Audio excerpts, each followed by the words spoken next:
Boa noite a você que nos acompanha pela TV Canção Nova. Estamos começando mais um programa Escola da Fé. Um programa que tem como objetivo levar a você aquilo que está lá no coração da igreja, que há 2000 anos o Espírito Santo vem acrescentando aí através dos santos, dos papas, dos doutores da igreja, ok? Muito bem, vamos começar rezando, pedindo a Deus a sua graça e a sua bênção para que a gente possa fazer um bom programa. O que é fazer um bom programa? Fazer um programa de acordo com a vontade de Deus, de acordo com aquilo que a igreja nos ensina, ok? Em nome do Pai, do Filho e do Espírito Santo. Amém. Vinde, Espírito Santo, enchei os corações dos vossos fiéis, acendei neles o fogo do vosso amor, enviai o vosso Espírito, e tudo será criado, renovareis a face da terra. Oremos. Ó Deus, que instruíste os corações dos vossos fiéis, com a luz do Espírito Santo, fazei que apreciemos retamente todas as coisas, segundo o mesmo Espírito, e gozemos sempre da sua consolação. Por Cristo, Senhor nosso. Amém. Pedindo à Virgem Maria, que nos acompanhe nesta noite com a sua intercessão materna. Ave Maria, cheia de graça, o Senhor é convosco. Bendita sois vós entre as mulheres, bendito é o fruto do vosso ventre, Jesus. Santa Maria, Mãe de Deus, rogai por nós, pecadores, agora e na hora de nossa morte. Amém. Glória ao Pai, ao Filho e ao Espírito Santo. São José, rogai por nós. Em nome do Pai, do Filho e do Espírito Santo. Amém. Muito bem, nós vamos continuar hoje o estudo que estamos fazendo da espiritualidade. Veja, não é assim, tipo uma palestra, não. É um estudo sobre espiritualidade. A igreja tem 2000 anos. Como é que nesses 2000 anos a espiritualidade foi evoluindo na história da igreja? Já comentamos na semana passada, né, algumas coisas. Hoje nós vamos comentar um pouco como é que nesses 2000 anos, na Idade Antiga, na Idade Média, na Idade Moderna, na Idade Contemporânea, como é que, né, a espiritualidade foi caminhando na história, sempre existiu, né? Bom, eu gostaria de, antes de começar o programa, mostrar aqui um livro, lançamento da editora Canção Nova, do padre Marlon Múcio, que é de Taubaté. O padre Marlon trabalha muito com cura, libertação, e escreveu esse livrinho muito bonito, O Remédio é Jesus. O padre Marlon já tem 2 milhões de livros vendidos, é um best-seller. É um autor bem conhecido, né? E trabalha muito com cura e libertação. Está aqui. Bom, temos aqui também a revista da Canção Nova, que recebe em casa aquelas pessoas que são contribuintes da Canção Nova. Quem não sabe, né? De repente alguém não sabe, a Canção Nova não tem propaganda, não tem comerciais, ela vive somente com as doações dos telespectadores, da rádio, da televisão, né? Tem as casas de missão no Brasil e no mundo. Então essa revista aqui, quem recebe junto o boleto para você contribuir. Eu quero aqui dar uma explicação. Aqui está o boleto que você recebe. Esse boleto vem marcado aqui R$30, mas não é obrigado a dar 30 não, você pode dar mais. Ok? Ou se não puder dar 30, se também se quiser, pode dar menos. Você corrige aqui, por exemplo, tem a 30 aqui, você quer dar 100, então põe aqui, mais 70 e ponto total embaixo, 100, e faz o seu depósito. Ou se você não pode dar os 30, agora nunca dê menos de 10. Menos de 10 é melhor você não dar nada. Sabe por quê? Pelo seguinte, porque o custo da revista, o custo do correio e o custo do banco é R$10. Então, se você dá uma contribuição de 5, a Canção Nova tem que pagar 10. Então, ela fica no prejuízo de 5. Então, acima de 10, né? E a Canção Nova precisa muito, gente. Não é fácil manter. Olha, eu trabalho, né? Eu participo do conselho da fundação da Canção Nova. São cerca de 23, 24 milhões por mês. É brincadeira, é dinheiro toda a vida, ok? Mas, graças a Deus, Deus tem mantido, né? É uma luta, matar um leão aqui, como diz o povo, a cada mês, ou a cada dia até, né? Mas, sabe, é uma honra para nós, é uma glória para nós católicos, mantermos uma TV católica custeada pelo dinheiro dos católicos, né? Como diz o Nelson Corrêa, põe a mão no coração. Aí desce devagarinho para o bolso. Tira o escorpião do bolso, né? E ajuda a Canção Nova aí. E tem também a revista das crianças. De novo, custa R$10. A impressão, o correio, e tem aqui, por isso, tem um boletim também. Que o pai que quiser receber, a mãe que quiser receber, tem um boleto aqui para você também contribuir, né? Para receber a revista da criança. É uma revista de catequese para criança todo mês. Tem aqui, ó, toda a doutrina para criança, entendeu? Inclusive você não joga essa revista fora depois, né? Você pode mandar ir para um educandário, uma escola de crianças, entendeu? Porque é catequese boa, tudo preparado aqui na Canção Nova, tá? Especializado para criança. Bom, muito bem. No intervalo eu quero falar o nome da cidade de vocês, a produção vai me dar o nome de vocês e a gente vai cruzar. Bem, estamos dando essa espiritualidade, vai ser uma caminhada longa, uma matéria, tá? E eu quero aqui mostrar alguns livros que ajudam a vivência disso. Um livro maravilhoso, que o autor já morreu faz bastante tempo, mas eu estou resgatando grandes obras antigas.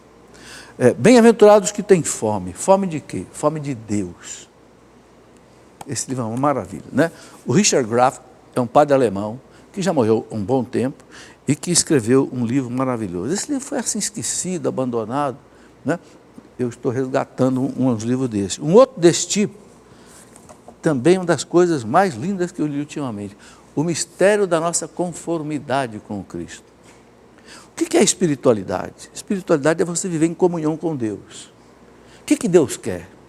Deus quer que eu tenha o rosto de Cristo, eu seja um outro Cristo.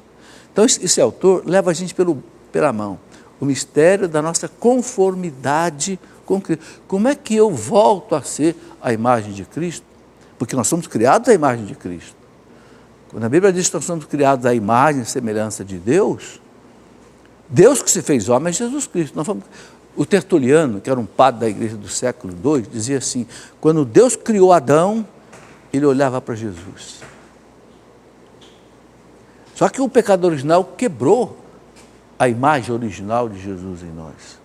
O que a espiritualidade faz? Aquilo que a teologia chama de ascese. É você voltar a adquirir essa imagem de Cristo. Mas menos aquilo que o Padre Zezinho cantava, né? Amar como Jesus amou, viver como Jesus viveu, né?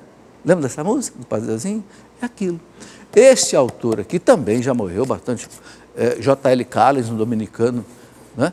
Ele ensina a gente passo a passo essa caminhada. Um outro livro antigo, também que o autor já morreu, também alemão, jesuíta, o padre Maurício Mechler, escreveu um livro excelente, A Vida Espiritual em 3 Princípios. Ele fala, para você ter uma boa vida espiritual, você precisa ter 3 princípios. Primeiro, amar a Deus. Segundo, a vida de oração. Terceiro, você saber corrigir os seus erros, os seus pecados, com aquilo que a igreja nos oferece de meios. 3 princípios, né? Mas ele conduz a gente a uma boa espiritualidade. Eu vou mostrando essas coisas porque ajuda a gente a viver aí. Bom, vamos então pegar aqui. A espiritualidade na igreja. Vocês que estão aqui no estúdio, talvez não enxerguem muito bem por causa da distância, mas o pessoal de casa consegue enxergar melhor, né?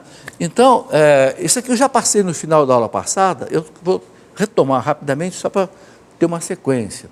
Então, como é que a espiritualidade avançou na história da igreja? Na Idade Antiga, na Idade Média, na Idade Moderna e Contemporânea. A Idade Antiga vai mais ou menos até o ano 476, quando caiu o Império Romano do Ocidente. Os bárbaros tomaram conta do Império. A Idade Média vai do 476 até 1543, quando caiu o Império Romano do Oriente. É um império que sobreviveu 1000 anos, o do Oriente, o chamado Império Bizantino. A Idade Moderna, aí vai do 1453 até mais ou menos 1870, quando caiu o Estado Vaticano. O Papa tinha um Estado, tinha 40 mil quilômetros quadrados. Hoje é meio quilômetro quadrado, é o Vaticano. Por que a igreja perdeu o Estado, né, pontifício? Porque o Estado pontifício foi invadido pelas forças do general Vítor Emanuel II, lá do norte da Itália, que queria fazer a unificação da Itália, porque a Itália não era um país como hoje. era formado de principados, Principado de Veneza, Principado de Nápoles, Principado de... tinha o território da igreja, ele invadiu todo, tomou de todo mundo e proclamou a República Italiana. Então, a igreja, com muito custo, ficou com aquele pedacinho de terra chamado Vaticano, que de 40 mil quilômetros quadrados ficou reduzido a meio quilômetro quadrado. Então o pessoal diz que a igreja é rica. Não, a igreja foi rica. Hoje o Papa não consegue nem ter um avião. É o único chefe de Estado que eu conheço no mundo que não pode ter um avião, porque no país dele não consegue descer um avião. Só desce helicóptero. Não dá para fazer uma pista de aterrissagens. Né? Por isso que o Papa anda nos aviões da Alitalia italiana. E a idade contemporânea que vai de 1870 mais ou menos até os nossos dias. Então, com a evolução da história, a espiritualidade também ela vai sofrendo uma certa... E é interessante compreender isso. Ok? Então vamos lá. A fase antiga, que eu já passei antes, foi a fase muito marcada pelo martírio. Porque até o ano 313, a gente sabe que os cristãos foram massacrados em Roma pelos imperadores. Começou com Nero, no ano 64, que matou São Pedro, matou São Paulo, no ano 67. Depois vieram os outros imperadores que continuaram a perseguição. Depois de Nero veio Trajano, Domiciano, que foi terrível. Domiciano foi aquele que exilou São João na ilha de Patmos, lá no Mar Egeu, onde ele escreveu o Apocalipse. Depois tivemos Diocleciano, Domiciano, Décio, Vespasiano, até que nós chegamos à pior perseguição, que foi Diocleciano, por volta do ano 306. Depois dele veio um imperador chamado Constantino, cuja mãe já tinha se convertido ao cristianismo. Então, o Constantino proibiu a perseguição dos cristãos no ano 313 com o chamado Edito de Milão. Aí, graças a Deus, depois de 250 anos de sangue derramado, nas arenas romanas, nos coliseus, os cristãos puderam respirar, puderam sair das catacumbas. E aí começaram a surgir as igrejas, porque antes disso era proibido fazer igreja. O próprio Constantino construiu a primeira Basílica de São Pedro, construiu a Basílica de São João do Latrão, que é a catedral do Papa. Por quê? Porque é a igreja mais antiga de Roma. E a mãe dele, Santa Helena, foi para a Terra Santa e construiu as grandes basílicas da Terra Santa. Basílica do Santo Sepulcro, a Basílica da Natividade em Belém, a Basílica da Anunciação em Nazaré e muitas outras igrejas. Então, a espiritualidade da fase antiga, né, inicial, era muito baseada na espiritualidade dos mártires, que enfrentavam a morte, os leões. Vocês estão vendo essa cena aí do Coliseu. Isso é o Coliseu romano, isso era assim mesmo. O Coliseu cabia 50 mil pessoas. Os cristãos ali, né, estão vendo aqui um ancião no meio rezando. Aqui vocês estão vendo cristãos aqui crucificados, e o Nero colocava piche neles e tocava fogo para iluminar as noites. Tal o ódio que tinha dos cristãos. Bom, então esse foi um tipo de espiritualidade, aquela espiritualidade de enfrentar a morte, o martírio, como nossos irmãos hoje no Oriente, diante do Estado Islâmico, esse Estado maluco aí que quer eliminar todo mundo que não seja muçulmano, né? Era o que acontecia ali naquele tempo. Pode passar. Bom, então, até 313, então a igreja foi perseguida, de modo que a temática do martírio volta frequentemente nos escritos de espiritualidade. Então, nós vamos encontrar nessa primeira fase muitas atas de martírio. Por exemplo, eu contei aqui semana passada as atas do martírio de Santa Perpétua, Santa Felicidade. O martírio, por exemplo, de São Policarpo de Esmirna, que foi queimado no anfiteatro de Esmirna, no norte na Turquia, né? Depois houve aquela legião Tebeia, 40 oficiais, soldados e oficiais do Império Romano, que foram todos martirizados porque não quiseram queimar incenso aos deuses romanos. Então, o martirológio desses 3 primeiros séculos é cheio de narrativas de mortos de cristãos desse jeito. Ok? Então, foi um tipo de espiritualidade. Depois, ao lado deste tema, ressoa o da vida una ou indivisa como resposta ao anúncio de que chegou o reino de Deus sob a forma de semente. Então, aí começa a surgir, né, nesse primeiro século, o conceito de reino de Deus que se expande pelo mundo. Os cristãos começam a ter essa noção mais exata do que o Cristo veio trazer. Pode passar. Bom, aí vamos ter figuras importantíssimas nesses primeiros tempos. Então, os apóstolos, eles foram os grandes iniciadores da espiritualidade. É só a gente ler as cartas de São Pedro, São Paulo, São João, né, a gente já vê. Os grandes papas, olha, basta dizer que até o ano 313, quando houve a perseguição aos romanos, quando acabou a perseguição aos cristãos, os 33 primeiros papas foram martirizados. Olha o tipo de espiritualidade que a igreja vivia. Eram martirizados nas catacumbas, eram martirizados nos coliseus. Depois os chamados padres apostólicos. Quem eram os padres apostólicos? Aqueles que ouviram os apóstolos. Por exemplo, São Policarpo de Esmirna foi discípulo de São João. E discípulo de São Policarpo tinha Santo Irineu de Leão. Então esses padres chamados apostólicos, eles ouviram os apóstolos. São Clemente, o quarto papa, por exemplo, do ano 94, foi discípulo de São Paulo. São Paulo fala de Clemente na carta aos Filipenses. Então aí a gente vê a marca que eles deixaram, né? Os santos, os chamados confessores da fé, que eu já expliquei, é aqueles que estavam presos aguardando o martírio porque não queriam prestar culto aos deuses. Os padres apologetas são aqueles que eram homens cultos da igreja, que muitas vezes escreviam até para os imperadores, né? Escreviam os chamados apologeticum. O que é apologética? É a defesa da fé cristã. Então, muitos deles escreviam para os imperadores. Por que uma mãe, por exemplo, do imperador Santa Helena se converte? Por quê?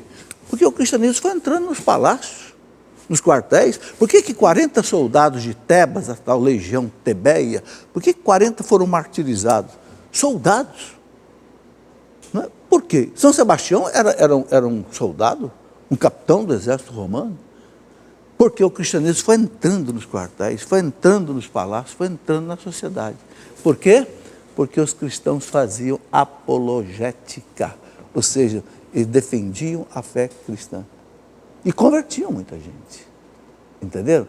Aí a gente vai ver a espiritualidade do primeiro século, né? Baseada nisso aí. E aí nós temos gigantes, por exemplo, como o Santo Inácio de Antioquia, que foi morto no Coliseu de Roma, né? No Império de Trajano. São Inácio de Antioquia, ele foi feito bispo por São Pedro.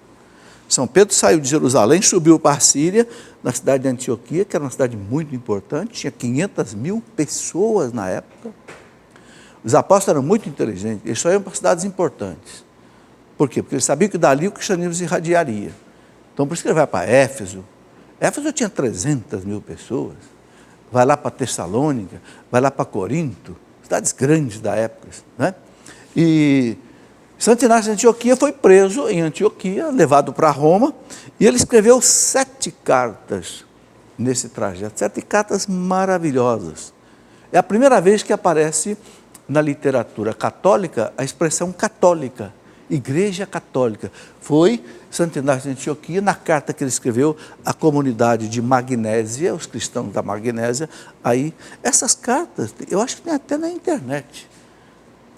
Não são, por exemplo, ele escreveu uma carta aos Coríntios, escreveu uma carta aos Efésios, uma carta aos Magnésios, uma carta aos Herminenses. Não são cartas da Bíblia, mas são cartas de um santo da igreja do primeiro século. Ele morreu em 107, mas nasceu no primeiro século. Aí a alta espiritualidade a gente vê ali. O São Policarpo de Esmirna, que foi mártir, no anfiteatro de Esmirna. Esmirna é uma cidade perto de Éfeso. Ele foi discípulo de São João na cidade de Éfeso, porque São João morou em Éfeso com Nossa Senhora. Tem a casinha lá em cima, onde São João morou com Nossa Senhora, lá em Éfeso. Eu já tive umas 3 vezes lá nessa casa. Ali, São Policarpo foi discípulo de São João. E morreu mártir no anfiteatro de Esmirna com 84 anos de idade. É engraçado que quando ele foi, o interrogatório final dele, o governante lá que deu a última chance a ele, dele disse: você já está velho, preste culto aos deuses, deixa de dar mau exemplo para os jovens aí, não querer prestar culto aos deuses, os jovens também não vão querer prestar culto aos deuses. Ele disse: eu servi ao meu Senhor 80 anos. Ele morreu com 84. Nunca ele me fez um mal. Como é que eu vou traí-lo agora no final da minha vida? Não posso. E foi morto por causa disso, no anfiteatro de Esmirna. Depois o grande São Justino, filósofo, esse era um apologeta. Justino não era padre, era leigo, mas era um filósofo que nasceu na Palestina, foi para Roma, defendia o cristianismo pesadamente, e no tempo dele as disputas eram em praça pública, porque não havia como hoje, rádio, TV, internet, então as disputas eram na praça pública. E Justino, ele desafiou tanto um herege, né, que ficou assim, um pagão, que ficou tão assim derrotado, que foi lá e denunciou o Justino para o imperador, e como era proibido ser cristão nessa época, ele foi degolado. Então é essa espiritualidade do primeiro século. Pode passar? Aí temos o Santo Irineu, mesma coisa, Marte, na cidade de Lyon, na França, Lyon, que foi discípulo de São Policarpo, né? O Tertuliano, que morreu em 220, o Tertuliano, ele era um advogado, né? É aquele que escreveu um apologético para o imperador.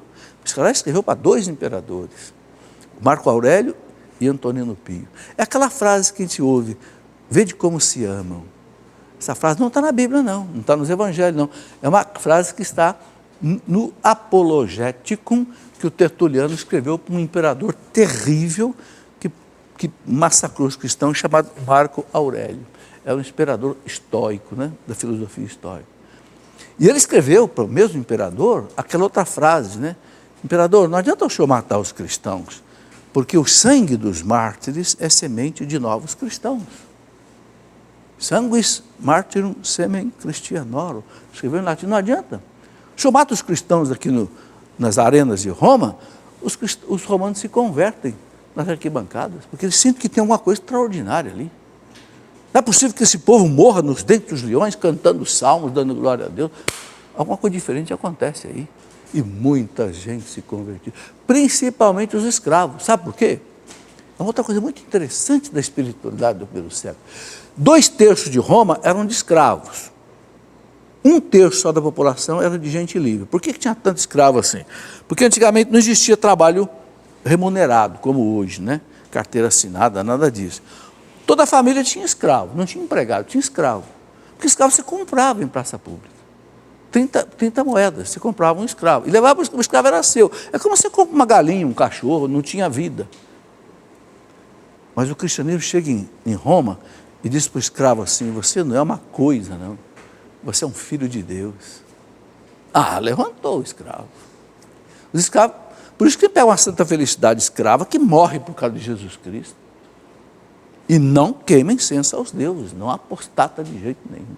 Quer dizer, a beleza da fé que remove esses cristãos. Bom, temos aí um Santo Atanásio, né? Maravilhoso, aí já um pouco mais para frente, no século IV, Santo Atanásio de Alexandria, que foi um homem altamente perseguido, porque ele enfrentou uma heresia muito forte, o chamado arianismo, que negava a divindade de Cristo. E como os imperadores do Oriente abraçaram esta heresia, perseguiam muito Santo Atanásio. Ele foi exilado 5 vezes. Mas um grande homem que escreveu muitas coisas. Pode passar. Depois nós tivemos uma fase monástica. Por quê? Começaram os monges a ir para os desertos. A partir do ano 200, mais ou menos, o primeiro deles, grande Santo Antão, né, foi para o deserto do Egito, viveu ali até 100 anos de idade. Né? E depois muitos eremitas foram para o deserto. Depois começou a surgir o chamado cenóbio. Cenóbio era a vida em comum, né? Os cenobitas. Às vezes viviam em grutas separados, eram os chamados eremitas, mas alguns se reuniam. Depois surgiram os mosteiros. Aí surgiram as regras dos mosteiros, a regra de São Basílio, a regra de Santo Agostinho, que depois deu a grande regra de São Bento, os beneditinos. Então foi uma outra fase de espiritualidade que permeou a igreja e que está na igreja até hoje. Pegamos os beneditinos aí no mundo inteiro, tem os agostinianos no mundo inteiro. Isso nasceu o quê? Lá no começo da igreja. A gente vê como é que as coisas da igreja são duráveis, né? As coisas do Espírito Santo, elas não acabam com facilidade, né? Pode passar. A espiritualidade monástica, então, ela marca profundamente os cristãos. Muitos bispos e pastores do povo de Deus passaram pelos mosteiros ou pelos eremitérios. Eles viviam uma vida de oração e uma vida de ascese. Ascese é essa busca da santidade, pela oração, pela penitência, né? Então, muitos bispos da igreja, muitos papas saíram dos mosteiros. Por exemplo, o primeiro grande papa da igreja, São Gregório Magno, era beneditino. Foi o primeiro papa beneditino, tanto é que recebeu o nome de Magno. Só tem 2 papas na história da igreja que receberam o nome. Magno quer dizer grande, vem de magnífico. São Gregório Magno e São Leão Magno, que foi antes dele.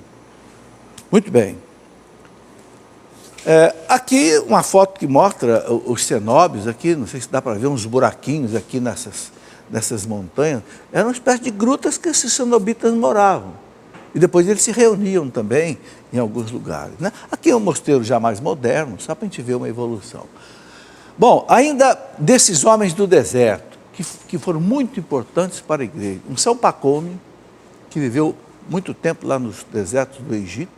São Basílio Magno, é um outro, não foi papa, mas é um santo que recebeu também da igreja esse título de Magno, né? Depois, São João Crisóstomo, foi patriarca de Constantinopla, doutor da igreja, foi martirizado no ano 407 pelo imperador romano do Oriente. O grande São Jerônimo, morreu no ano 405, aquele que traduziu a Bíblia do grego e do hebraico para o latim, aí surgiu a chamada Vulgata. São Jerônimo, a pedido do Papa São Damaso, ele ficou 30 anos na Terra Santa, traduzindo a Bíblia do grego e do latim para o hebraico. São Jerônimo era uma potência, o homem sabia o hebraico, sabia o grego, sabia o latim, sabia até outras línguas orientais, por isso que o Papa São Damaso, ele ficou 30 anos, sabe onde? Na gruta, ao lado da gruta de Belém, onde Jesus nasceu. Onde Jesus nasceu, tem várias grutas. Ele ficou numa daquelas grutas ali, morando ali, e ali traduzindo a Bíblia. Muito bem, vamos fazer o nosso primeiro intervalo, vamos ter o horário político já? Já vai entrar? É obrigatório, a gente vai fazer um intervalo, depois a gente volta para continuar esse estudo. Muito bem, voltando com a nossa Escola da Fé, eu quero cumprimentar vocês que estão aqui, dizendo agora o nome da cidade de vocês. Temos aqui o pessoal de Aparecida, Lorena e Guaratinguetá, todo mundo desse lado de cá, né? Levante a mão que o câmera vai mostrá-los aí. Sejam bem-vindos. Todas as cidades aqui perto de nós, aqui em São Paulo. Temos aqui amigos de Angra dos Reis, Minas Gerais, Rio de Janeiro, né?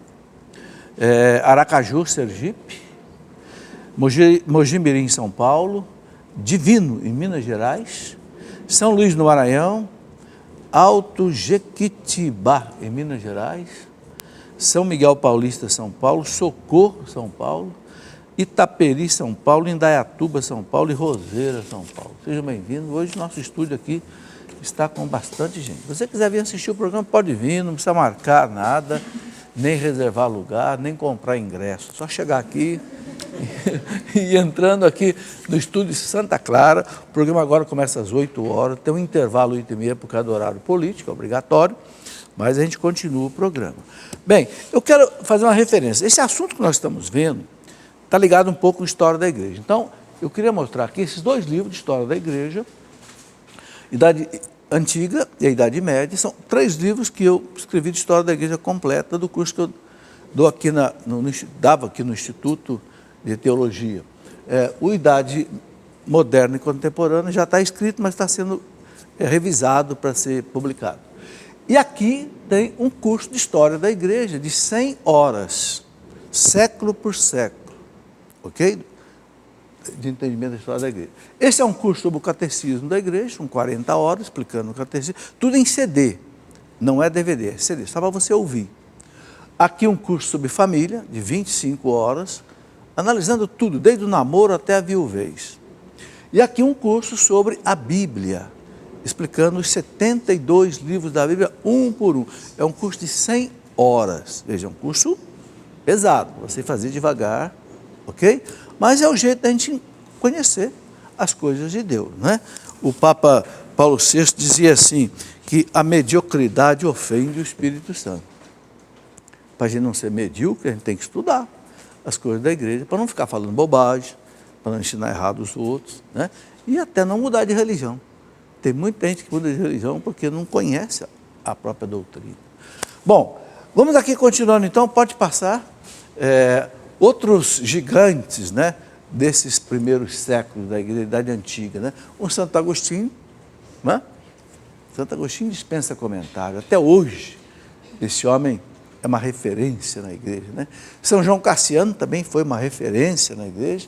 E o grande São Bento de Núrcia, que já passa para a Idade Média. São Bento de Núrcia é a Idade Média, mas é uma referência, que São Bento foi o homem que criou mais mosteiros no mundo.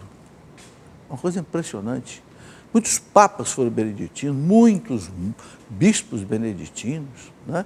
Porque, e ainda hoje, nós temos os mosteiros de São Bento, né? O grande diretor espiritual que eu tive durante uns 30 anos, Dom Estevão Bittencourt, era um beneditino do Rio de Janeiro, né? Que faleceu aí há uns anos atrás. Pode passar? Bom, aí entramos na Idade Média. A Idade Média, ela sofreu um solavanco. Por quê? Porque a gente sabe que os bárbaros invadiram o Império Romano, que era toda a volta do mar Mediterrâneo, e o Império Romano do Ocidente caiu. Ficou o Império Romano do Oriente. Isso provocou uma mudança na espiritualidade da Idade Média. Por quê? Porque os bárbaros não tinham espiritualidade, não tinham, eram todos pagãos, como os romanos eram pagãos. Aí a igreja teve que fazer todo um trabalho de evangelizar os bárbaros. Foram 6 séculos para evangelizar esses bárbaros e chegar na cristandade lá da Idade Média, do ano 1000 e pouco, né? Então aqui você vê um mapa da Europa, né? Aqui é a região da Inglaterra, Irlanda, etc. Aqui é a Itália, tal. Então essa região toda, né, foi uma região que sofreu aí essa invasão dos bárbaros. Pode passar? Vamos ter na Idade Média um fato muito importante, que foi o chamado Renascimento Carolíngio. Carlos Magno foi o grande imperador cristão da Idade Média, descendente dos francos. Foi a primeira etnia bárbara que se converteu ao cristianismo, por isso a França é chamada de a filha mais velha da igreja, porque Carlos Magno era franco, né? E ele imprimiu uma espiritualidade cristã praticamente nesse mundo bárbaro que existia na Europa, né? Então é interessante saber disso. Pode passar? E aí vamos ter também, né, grandes santos da igreja que marcaram esse período. Por que a igreja conseguiu? É um fenômeno importante de entender.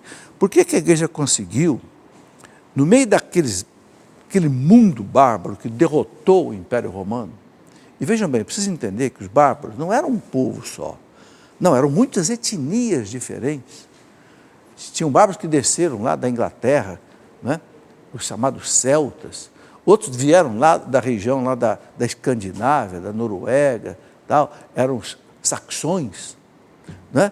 Vieram os bárbaros lá do lado de trás da Alemanha, do rio Reno e Danúbio, eram os ostrogodos, visigodos, lombardos, alamanos, burgúndios, que migraram para dentro do Império. Os do Oriente, que viam lá, Átila, rei dos hunos. Quer dizer, a Europa foi invadida por muitos e muitos povos bárbaros, e eles brigando entre eles, não pensa que eram amiguinhos, não, eles disputavam as áreas e as riquezas do Império Romano. A civilização desabou, só teve uma instituição que ficou de pé, a Igreja Católica.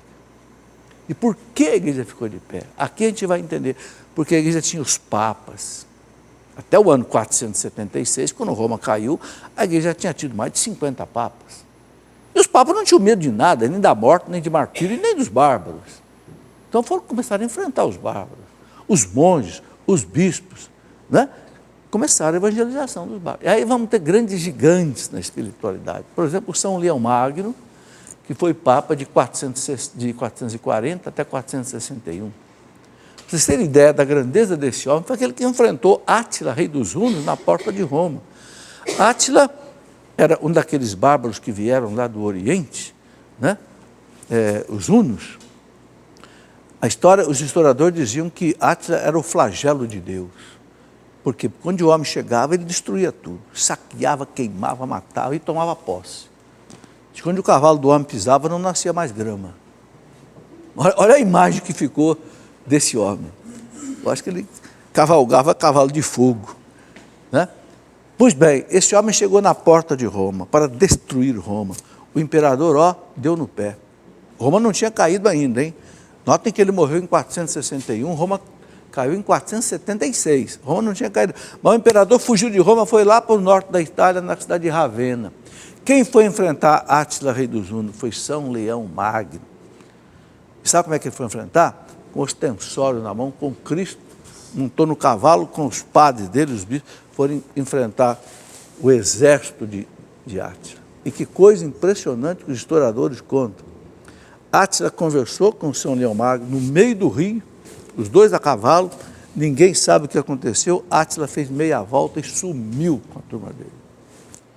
Um bárbaro que veio para destruir tudo que ele mais queria, que era Roma, a capital do mundo. No entanto, Leão Magno, com ostensório, com Cristo, dizem alguns historiadores que ele deve ter visto um sinal no céu, se apavorou e... Esses homens marcaram a espiritualidade.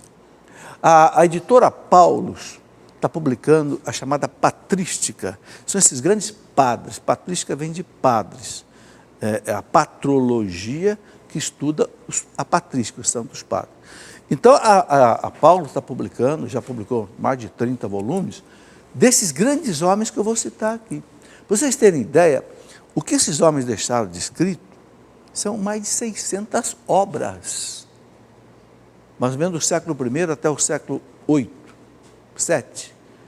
600, a patrística do Oriente, a patrística do Ocidente, para vocês terem ver o peso da espiritualidade que eles estabeleceram na igreja. Então, é um São Leão Magno, um São Gregório Magno, que é aquele que eu disse que foi monge beneditino. Os dois foram os únicos que receberam o título de Magno. Por quê? Porque Leão enfrentou os bárbaros, não deixou eles destruírem a civilização. E Gregório passou a evangelizá-los. O que São Gregório fazia? Como ele foi monge beneditino, ele pegava os monges e colocava para evangelizar os bárbaros. Ele pegou 40 monges beneditinos e mandou para evangelizar os celtas na Inglaterra. E evangelizaram na Alemanha, né, com São Bonifácio e assim por diante. Temos um Santo Isidoro, que é da região da Espanha, onde tinha os bárbaros chamados suevos e os visigodos. Então, Santo Isidoro, né, doutor da igreja, evangelizou essa turma lá. São João Damasceno, doutor da igreja, da região de Constantinopla, foi o homem que enfrentou a heresia chamada iconoclasmo, que era aquela heresia que queria quebrar as imagens, né? E que no concílio de 789, o concílio de Nicéia II, né, autorizou plenamente o uso de imagens na igreja, né? Depois São Beda Venerável, outro doutor da igreja, que é da região da Inglaterra, deixou coisas escritas maravilhosas. Então, a igreja tem um patrimônio, a igreja tem um acervo de espiritualidade, que é uma coisa impressionante. Quem gosta de estudar isso, leia a coleção da patrística, né, que você vai ver, precisa ter tempo, né, que cada volume aí é 500, 600, 800 páginas, mas é uma coisa maravilhosa. Bom, aí chegamos no século X e século XI, a espiritualidade cai na Europa. Por quê? É importante entender. Porque aconteceu na Europa, vocês estão vendo aqui uma cena de lutas, aconteceu na Europa uma coisa interessante que eu tenho que explicar aqui à parte. Por volta do século IX, século X, a igreja sofreu muito. O século X, os historiadores chamam de século de chumbo, século de ferro, parece que a igreja ia afundar. Por quê? Porque houve 3 fenômenos que prejudicaram muito a igreja. Primeiro, uma nova invasão de bárbaros, que desceram da onde? Da região ali da Escandinávia, os vikings, que eram tremendos saqueadores, e os vikings eram muito bons navegadores, então eles atravessavam o mar ali, né, da Escandinávia para a Europa, invadiam, saqueavam. Tiveram os chamados bárbaros que vieram os chamados húngaros magiares, que vieram do Oriente, se instalaram hoje da região que hoje é a Hungria, que se chamava Panônia. E depois tivemos os muçulmanos, que começou com Maomé, lá por volta de 622, e vocês sabem que os muçulmanos eles queriam o quê? Dominar todo mundo para Alá. E a força das armas. Então, vocês estão vendo aqui algumas cenas que mostram exatamente isso. Bom, o que aconteceu? Aconteceu que a Europa entrou em convulsão de novo. E aí aconteceu um fenômeno chamado feudalismo. O que é o feudalismo? Os feudos, os senhores feudais. O que acontece? Quando o negócio vira bagunça, o que acontece? Cada um por si, Deus para todos, não é isso? Cada um defende o seu e o negócio está pegando fogo. Então a Europa se transformou em feudo. Então, cada senhor feudal se fechava nos seus feudos, montava o seu exército feudal ali, se defendia. E só que esses feudos eram muito grandes. Tinha feudos que pegavam 4, 5 cidades. E a igreja ficava dentro dessa cidade. Só que o senhor feudal era dono daquilo, então ele se julgava no direito de nomear bispos para dioceses que ficavam dentro do feudo dele, padres, priores e abades de mosteiros. Resultado, foi o caos. Por quê? Porque surgiu esse negócio que está escrito aqui, investidura leiga. O que é investidura leiga? Esses senhores feudais nomeavam muitas vezes bispos, padres, abades de mosteiro, que nem padres eram leigos, às vezes casados com os filhos, se preocupavam muito mais com caça, com não sei o quê, com festa, do que, meu Jesus amado. E além disso, ainda houve uma interferência terrível de imperadores que queriam fazer o Papa, não sei o quê. Bom, a história da igreja mostra que foi talvez o pior século da história da igreja. Consequentemente, a espiritualidade caiu muito. Mas, como o Espírito Santo não abandona a igreja, os grandes mosteiros que surgiram recuperaram a vida da igreja. O mosteiro de Cluny, né? Na França, principalmente o mosteiro de Cluny, depois o mosteiro de Cister, daí vem os cistercienses, e outros mosteiros na Alemanha também, que recuperaram a espiritualidade. Tá? Pode passar. E aí vamos continuando, temos grandes homens que seguram a espiritualidade na igreja. Um São Pedro Damião, doutor da igreja, que era um camaldulense, né? É uma congregação camaldulense. O grande Santo Anselmo, doutor da igreja, alemão, né? Extraordinário. São Bernardo de Claraval, o grande São Bernardo, que era de Cister. Eu falei daquela mosteiro de Cister, depois ele fundou um outro mosteiro de Claraval, né? O São Bernardo tinha uma piedade mariana profunda, né? Um Santo Antônio de Pádua, que nós conhecemos muito bem, franciscano, discípulo de São Francisco chamado de o meu bispo, porque São Francisco não era nem padre nem bispo, São Francisco era leigo, mas Santo Antônio era padre, né? Então São Francisco chamava Santo Antônio de o meu bispo, né? Santo Alberto Magno, doutor da igreja, foi professor de São Tomás de Aquino na Universidade de Paris, na Sorbonne.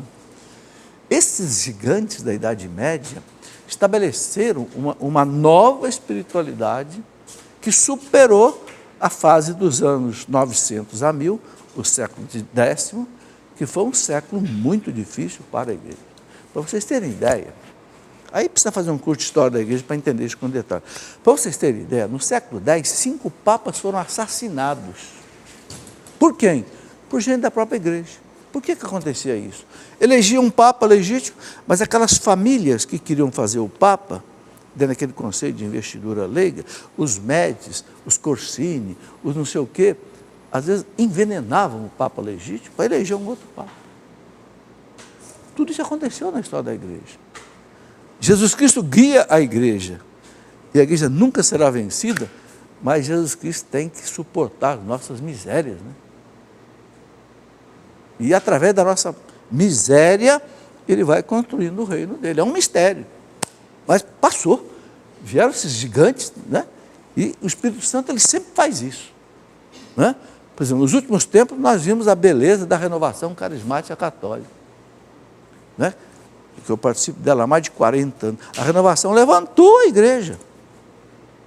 Quantas pessoas voltaram para a igreja, quantos milhares de grupos de oração. Diz que no Brasil tem mais de 20 mil grupos de oração. É o Espírito Santo que ele sabe que quando a igreja está descendo, ele levanta.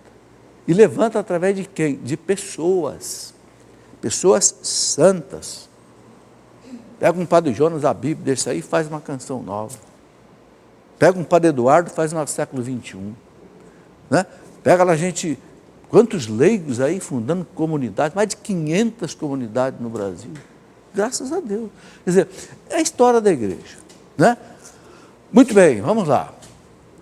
Aí, ó, no São Francisco de Assis, da Idade Média, não precisa nem explicar a grandeza, o São Tomás de Aquino, né? O São Boaventura, gente, tudo doutor da igreja, hein?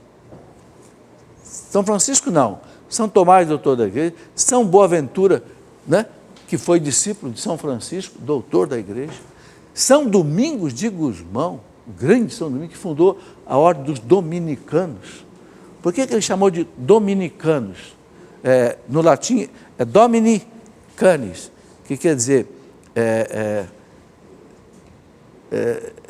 é como se fosse cães do Senhor, Domini Canis. Por quê? Porque ele dizia assim, vamos obedecer ao Senhor, assim como o cão obedece o seu dono. Daí vem o Domini Canis, como se fosse cãezinhos do Senhor. É engraçado, né? Santo Inácio de Loyola usou algo parecido. Santo Inácio de Loyola dizia para os jesuítas assim, vamos obedecer ao Papa, como nós fôssemos um cadáver. Ou seja, cadáver não reclama, né? Cadáver põe a roupa que quer nele, bota o caixão que quiser, enterra onde quiser, o cadáver não reclama. Santo Inácio de Loyola disse, é assim que eu quero vocês. A igreja falou, fecha a boca e obedece. Porque ele botou obediência radical ao Papa, né? Além dos 3 votos, pobreza, obediência e castidade, era o voto da obediência ao Papa. Obedecer como um cadáver. Não reclama. Não reclama. Vamos lá. A grande Santa Catarina de Sena, doutora da igreja.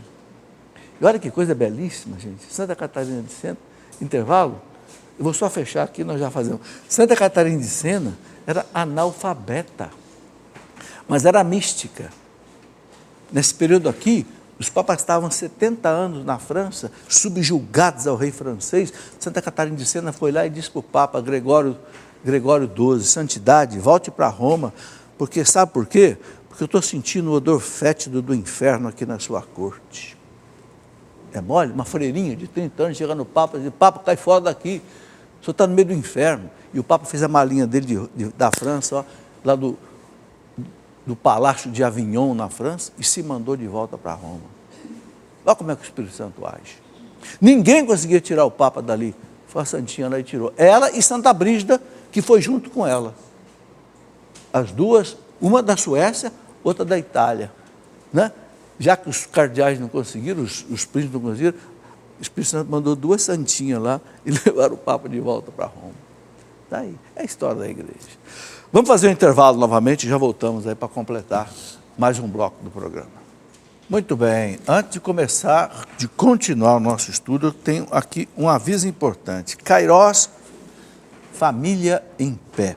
Dia 28 de maio, é um domingo, a Canção Nova vai fazer aqui em Cachoeira um Kairós. Kairós é um dia inteiro de adoração, pregação, tá? Com o título Famílias em Pé. Ok? Ou seja, um Kairós sobre família. Tá? Você pode vir participar, informações pelo telefone 12 31 86 2600 ou pelo site eventos.cançãonova.com. Qualquer coisa que você quiser saber sobre eventos aqui na Canção Nova, entra no site eventos.cançãonova.com. Muito fácil, ali tem, né? Todos os eventos que a Canção Nova realiza. Tá? Outra coisa, o nosso programa tem um e-mail, escoladafé@cançãonova.com. Você pode acompanhar também pelo Facebook, né? facebook.com/Escola da Fé. E também a Canção Nova tem o chamado Canção Nova Play. É um aplicativo que você adquire, esse tem que pagar, você assiste qualquer programa da Canção Nova através desse aplicativo, tá? O chamado Canção Nova Play. Bom, nós estamos aí às vésperas da Semana Santa, ok? Eu gostaria de indicar um livro muito interessante para estudar, ler nesse período, A Paixão de Cristo segundo o Cirurgião. Esse livro foi escrito por um médico francês, Pierre Barbet, que durante 25 anos estudou a Paixão de Cristo cientificamente, fazendo inclusive crucificação de cadáveres. É o melhor livro que eu já li sobre esse assunto. Ele, inclusive, no último capítulo aqui, ele coloca uma narrativa de como é que foi a paixão de Cristo. Uma coisa impressionante. Vale a pena, por exemplo, ler na Sexta-feira Santa, como uma meditação. Ele disse o seguinte: depois que ele terminou esse trabalho, ele disse que não conseguia mais fazer a via sacra, porque ele desmaiava no meio da via sacra. A tal ponto ele conheceu o sofrimento de Cristo e ele fez, veja essas fotos aqui, são fotos da pesquisa dele, mostrando como é que os cravos penetraram o braço de Cristo. Né? Ele mostra as fotografias das pesquisas que ele fez, inclusive até com crucificação de cadáver. Né? Vou mostrar aqui uma foto de uma crucificação de um cadáver que ele fez, evidentemente com a devida autorização, para poder estudar cientificamente toda essa questão. Bom, é um livro que nos ajuda. Um outro livro muito bom para esse período de Semana Santa, Sede Santos, né? Como eu sou santo, aquela frase de São Pedro, né? E outros livros que ajudam a nossa reflexão. Um livro muito bom sobre confissão, é um tempo muito bom, do Dr. Scott Hahn. Engraçado, um homem que foi protestante, pregador, né? Batia na igreja católica para valer. Um dia assistiu à missa e se converteu. Né? Fez doutorado em Bíblia na Universidade da Pensilvânia, nos Estados Unidos. Eu estive 2 vezes na casa dele. É um homem extraordinário. Ele escreveu esse livro, Razões para Crer, a nossa fé católica. E escreveu um livro também muito interessante, que não está aqui, mas que eu gosto de indicar, que chama-se, do inglês, Lord, have mercy, Senhor, tenha misericórdia, sobre a confissão. E ele mostra a confissão como um sacramento de cura. Impressionante. E o Dr. Scott Hahn tem um conhecimento bíblico, uma coisa extraordinária. Né? Bom, muito bem, vamos continuar aqui a nossa conversa. Uma característica interessante da Idade Média, vocês estão vendo um mapa aqui, cheio de linhas, são o quê? São peregrinações. A Idade Média tinha 4 tipos de características. Uma delas era a peregrinação.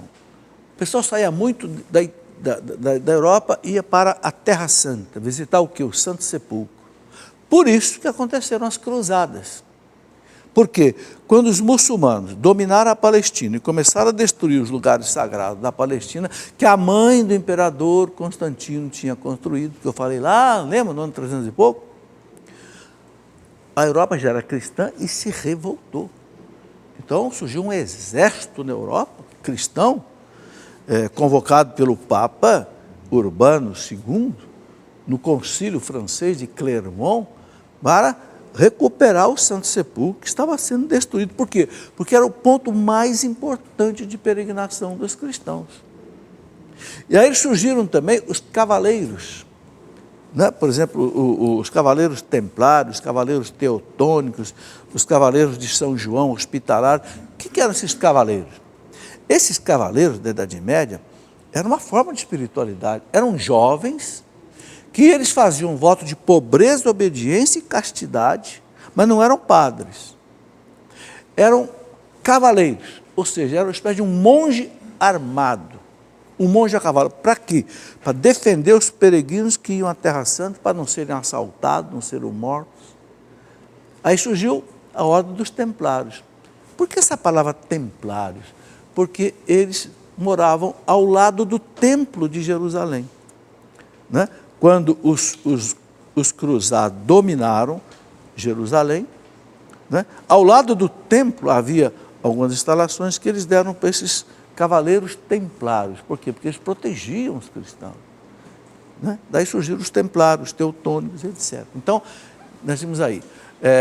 Então, as peregrinações iam muito para quê? Jerusalém, Terra Santa, Roma, Claro, Roma era um lugar também de peregrinações, Compostela, na Espanha, porque ali tinha o túmulo de São Tiago Maior, né?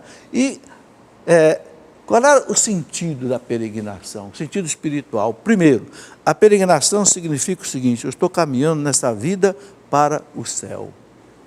É o sentido da peregrinação. E aí vai rezando e vai fazendo penitência. Por exemplo, a peregrinação a Compostela demorava mais de um mês.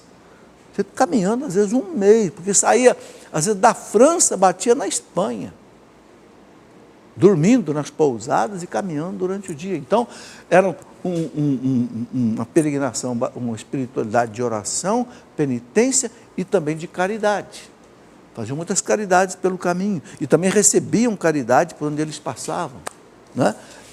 E aqui tem um mapa aqui mostrando alguns tipos de peregrinações, né? Não dá para ver muito bem. Pode passar?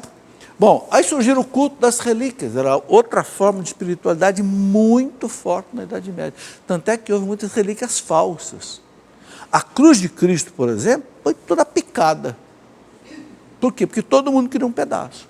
A cruz de Cristo, a história dela é a seguinte: Santa Helena, a mãe daquele imperador Constantino que eu já falei, ela foi para a Terra Santa e ela encontrou a cruz de Cristo. Na verdade, ela encontrou 3 cruzes no Santo Sepulcro. E segundo conta a tradição, o bispo, na época de Jerusalém, São Macário, que sabia que ali era o Santo Sepulcro, ele fez a seguinte prova. Ele pegou um aleijado e pediu a Jesus o seguinte: que quando aquele aleijado tocasse a cruz dele, ficasse curado, para que ele ficasse sabendo qual era das 3 cruzes era de Cristo. E aconteceu. Quando ele tocou uma das cruzes, ele ficou curado. Santa Helena pegou essa cruz de Jerusalém, levou para Constantinopla, né? De Constantinopla, essa cruz foi roubada pelos persas no ano 623, que invadiram Constantinopla. Depois recuperaram a cruz num dia 14 de setembro. Por isso que o dia 14 de setembro ficou sendo o dia da exaltação da Santa Cruz, que foi o dia que recuperaram a cruz de Cristo. Só que depois, infelizmente, essa cruz foi transformada aí em relíquias. E hoje é até difícil saber o que é mesmo relíquia de Cristo e o que não é. Porque a Idade Média tinha paixão por relíquias, né? Era um tipo de espiritualidade. Aí a igreja precisou fazer documentos, exigindo que as relíquias fossem consideradas com muito cuidado, etc, etc.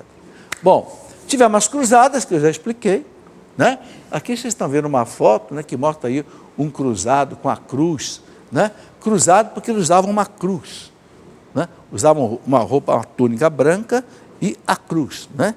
O historiador da igreja, Daniel Rupp, disse, por exemplo, que quando os muçulmanos estavam destruindo o Santo Sepulcro e o Papa Urbano II, no Concílio de Clermont, convocou os exércitos cristãos da Europa para liberar a Terra Santa lá, ele disse que faltou pano vermelho para fazer cruz. Tanta gente que se oferecia, até crianças. Foi um exército de 600 mil pessoas que saíram da Europa, e por isso que dominaram a Palestina, né? Mas por quê? Era movido pela fé. Entende? Hoje o pessoal diz: não, as cruzadas foram um absurdo, os cristãos mataram os muçulmanos.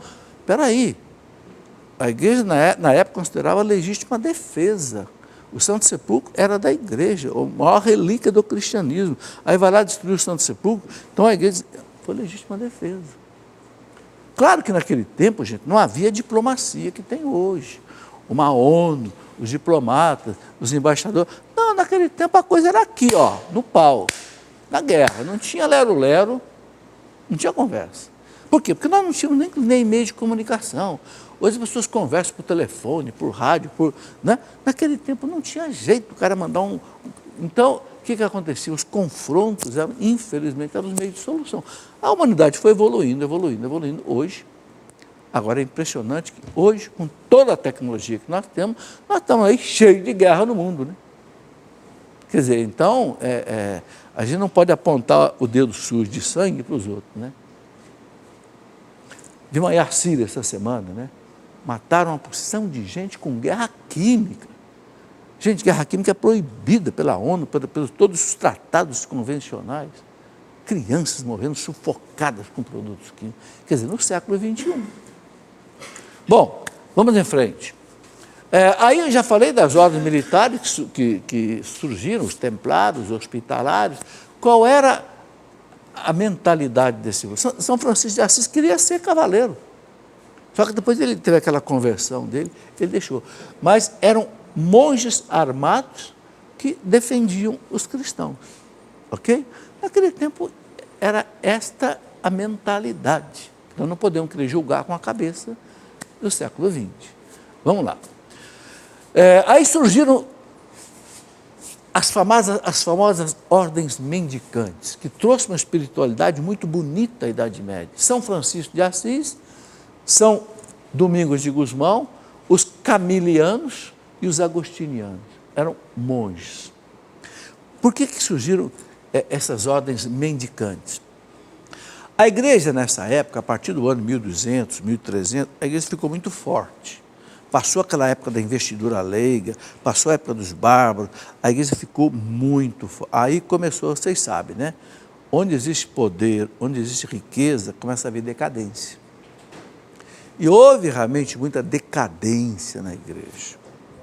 Por isso que começou a surgir a heresia dos cátaros, que deu motivo, inclusive, à Inquisição.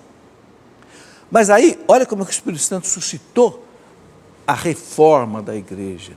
Grandes santos começaram a partir para uma vida de mendicantes. Então, São Francisco de Assis, né? Começou com 12 irmãozinhos ali, pobres. Hoje é a grande obra, a grande congregação de São Francisco. Mas começou ali na pobreza. E é interessante, né? Que quando São Francisco foi ao Papa Inocêncio III, que era o Papa mais, talvez, poderoso da Idade Média, né? O Papa teve um sonho, na véspera de encontrar com São Francisco. E qual foi o sonho que o Papa teve? Que a basílica dele estava caindo, a Basílica de São João do Latrão, em Roma. E ele viu um mongezinho escorando, não deixava a basílica cair. Mas como é que pode um homem segurar uma basílica caindo? Um sonho. No dia seguinte chega São Francisco, com os 12 monges dele, pedindo autorização do Papa para poder evangelizar, porque na época tinha que ser assim. O Papa disse: rapaz, foi você que eu vi no sonho. Tanto é que você vai lá em Roma hoje, na frente da Basílica do Latrão, tem essa imagem lá de São Francisco com o Papa Inocêncio III. O Papa disse: autorizo, não só eu autorizo você a pregar, mas como você, quando crescer, quando a sua congregação crescer, volta aqui que eu quero dar uma aprovação canônica. Por enquanto você está aprovado de boca. Aí surgiu a grande obra de São Francisco, da pobreza. Mesma coisa São Domingos de Gusmão, com os dominicanos. Depois os camilianos, os agostinianos. Eles trouxeram, nessa fase de século XII, XIII, XIV da igreja, trouxeram um reavivamento espiritual. Sabe, nós precisamos conhecer essas coisas. É a história da nossa igreja, é a nossa história. Sabe, quem não dignifica as suas tradições, acaba perdendo, né, coisas preciosas, né? Vamos lá, pode passar. Bom, aí entramos na Idade Moderna. Como eu falei, a Idade Média acaba em 1453, quando caiu o Império Romano do Oriente. E por que o Império Romano do Oriente caiu? Porque os muçulmanos dominaram o Império poderosíssimo, que era o chamado Império Bizantino. Hã? E aí vamos até 1870. Qual é a característica da espiritualidade nesse período? Bem, aí aconteceu uma coisa que convulsionou a igreja, a Reforma Protestante. Foi um grande abalo na igreja. Em 1517, Lutero deu aquele brado contra a igreja, né? Aliás, o protestantismo está fazendo exatamente 500 anos, né? 1517, 2017, 500 anos. Eu até escrevi um livro, está aqui, né? A Reforma Protestante, explicando o que foi tudo isso. Dá para ver daí? Esse livro não é para fazer assim uma hostilização aos irmãos protestantes, nada disso. Para explicar o que foi a Reforma Protestante. Por que a igreja perdeu 1/3 dos seus filhos? Na Europa só havia, nem falava em catolicismo, era cristandade, era tudo católico. A partir do grito de Lutero, a igreja perdeu 1/3. Por quê? Porque a Alemanha virou protestante praticamente, parte da Inglaterra virou protestante, com Henrique VIII, parte da França com os huguenotes, a Suíça a Suíça com Calvino, Zwinglio, Melanchthon e outros reformadores. Resultado, foi uma revolução. Não foi uma reforma, foi uma revolução. Tanto é que a igreja teve que fazer o principal concílio da sua história, foi o concílio de Trento, que demorou 18 anos. O último concílio da igreja, que foi o Vaticano II, demorou 3 anos. O concílio de Trento demorou 18 anos. Por quê? Porque a igreja teve que revisar tudo. A liturgia, a catequese, a moral, a hermenêutica, a exegese, e a igreja não cancelou nada. Porque o Lutero, Lutero era doutor em teologia, monge agostiniano, uma cabeça. Só que também, aí tem um pouco de culpa da igreja nisso, né, dos filhos da igreja, naqueles problemas todos que viviam, que eu já falei. Mas o Lutero, ele afixou na porta da igreja de Wittenberg, no dia 31 de outubro de 1517, 95 teses contestando a igreja católica. Bem, o Papa reconheceu que umas 40 e tantas teses, o Lutero tinha razão, mas outras 40 e tantas não. Por quê? Ele negava a Eucaristia, ele negava a missa, ele negava o papado, negava os sacramentos. Falava, não, isso aqui, ou você volta atrás, ou você não pode mais ensinar como teólogo católico. Bem, quando Lutero recebeu essa bula pontifícia, ele simplesmente pegou a bula com o Código de Direito Canônico da igreja e queimou na praça da igreja de Wittenberg. O Papa não teve outra saída, a não ser excomungá-lo. Excomungou, só que aí aconteceu o seguinte, os príncipes alemães, a Alemanha tinha mais ou menos 430 principados, eles não eram um país também como eram tudo. Esses príncipes tinham muita briga com a igreja, por razões que eu não vou entrar agora, que não dá tempo. Eles apoiaram Lutero. Então, o Lutero teve muita força, a questão virou uma questão não só religiosa, mas também política e econômica, e resultado, o luteranismo, a religião luterana se implantou na Alemanha. Bom, isso, claro, mexeu com a espiritualidade toda da Europa.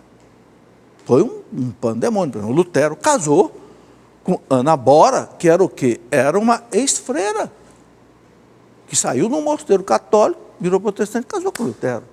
Isso, então, aí que vocês imaginam a dificuldade. Muitos padres viraram protestantes, bispos também, né?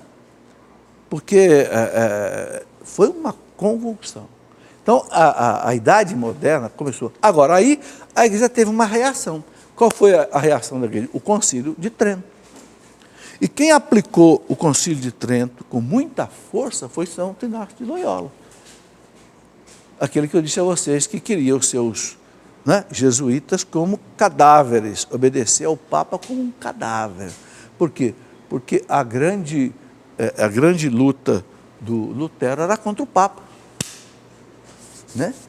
Então, o São Inácio de Loyola queria exatamente fortalecer o Papa. Então, os meus jesuítas vão obedecer o Papa como um cadáver. Boca fechada.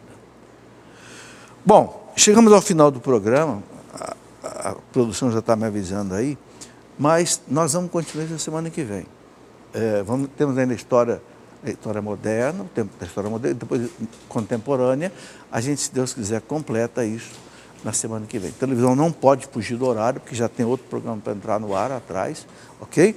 Eu quero saber se tem algum diácono aqui. Tem, não? Não tem, né? Porque se tiver, eu ia pedir para dar a bênção. Então, vamos pedir aos diáconos e padres que estão nas suas casas que nos dê a bênção. Porque a bênção pode ser dada à distância por ser um sacramental, não é sacramento. Sacramento não pode ser dado à distância, sacramental pode, ok? Então, coloquem vocês agora as intenções que vocês têm, pedindo a Nosso Senhor que nos dê nessa noite a sua graça e a sua bênção para as nossas necessidades. A nossa proteção está no nome do Senhor. Pela intercessão de Nossa Senhora Aparecida, desça sobre todos nós essa bênção. Em nome do Pai, do Filho e do Espírito Santo. Amém. Muito obrigado a vocês que vieram encher o auditório aqui hoje, né? Voltem sempre, que Deus os acompanhe. Amém.